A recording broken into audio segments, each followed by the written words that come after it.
Assalamualaikum warahmatullahi wabarakatuh.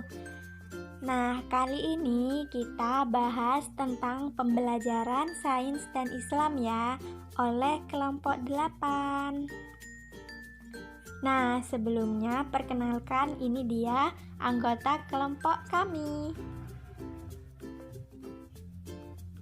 Tahukah kamu bahwa pada abad ke-8 hingga 12 Masehi, umat Islam sedang berada dalam masa keemasannya, yaitu masa puncak di mana ilmu pengetahuan dan Islam berkembang pesat. Sehingga pada abad ini umat Islam menguasai seluruh dunia.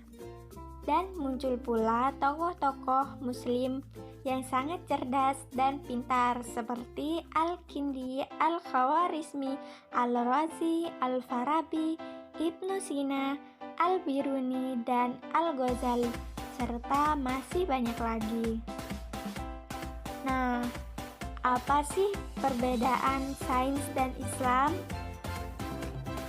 Sains itu berdasar pada observasi, kebenarannya berpeluang berubah dan dapat diuji. Islam itu berdasar pada keyakinan, tidak dapat diuji, kebenarannya mutlak, dan menjawab pertanyaan mengapa dunia bekerja. Mengapa saya harus mengintegrasikan nilai-nilai Islam dalam pembelajaran? Karena nilai-nilai Islam itu sangat penting loh dalam kehidupan kita. Siswa akan mendapatkan ilmu sains dan Islam sekaligus dalam pembelajarannya di dalam kelas. Diharapkan dari sini siswa mampu mengaplikasikan ilmu yang didapat dalam kehidupan sehari-hari. Tapi, apakah tidak melanggar kurikulum yang ada? Tidak, karena terdapat dua landasan utama dalam memasukkan nilai-nilai agama ke dalam pendidikan.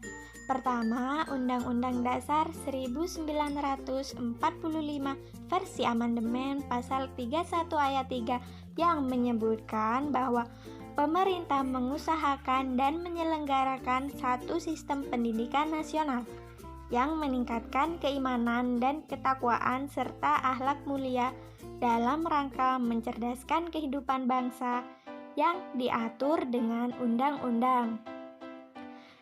Yang kedua yaitu pasal 31 ayat 5 menyebutkan bahwa pemerintah memajukan ilmu pengetahuan dan teknologi dengan menjunjung tinggi nilai-nilai agama dan persatuan bangsa untuk kemajuan peradaban serta kesejahteraan umat manusia. Nah, jadi dua undang-undang ini mengisyaratkan tentang integrasi nilai-nilai agama dalam pembelajaran.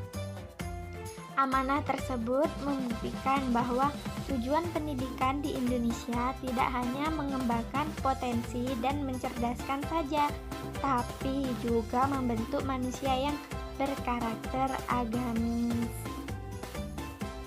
Integrasi sains dan Islam. Nah, yang dimaksud integrasi di sini bukan hanya sekedar menggabungkan pengetahuan umum dan agama atau memberikan bekal moral dan norma keagamaan saja, tapi lebih dari itu. Integrasi yang dimaksud adalah upaya mempertemukan cara pandang, cara berpikir dan bertindak antara Barat dengan Islam. Nah, proses integrasi sains dan Islam mengemban misi yang luar biasa dalam membekali siswa memperoleh suatu keilmuan yang utuh antara pengetahuan intelektual dan pengetahuan religius dalam mengembangkan kepribadian yang islami. Hal tersebut berdasarkan Quran Surat Al-Imran ayat 189 sampai 191. Nah, integrasi Islam dan sains dalam konteks pengembangan kurikulum di atas berupa bahan ajar, literatur buku tidaklah cukup bila dibarengi dengan model pembelajaran integratif pula, yaitu dengan cara mengintegrasikan nilai-nilai ke dalam semua mata pelajaran yang ada di sekolah. Implementasi pembelajaran sains dan Islam.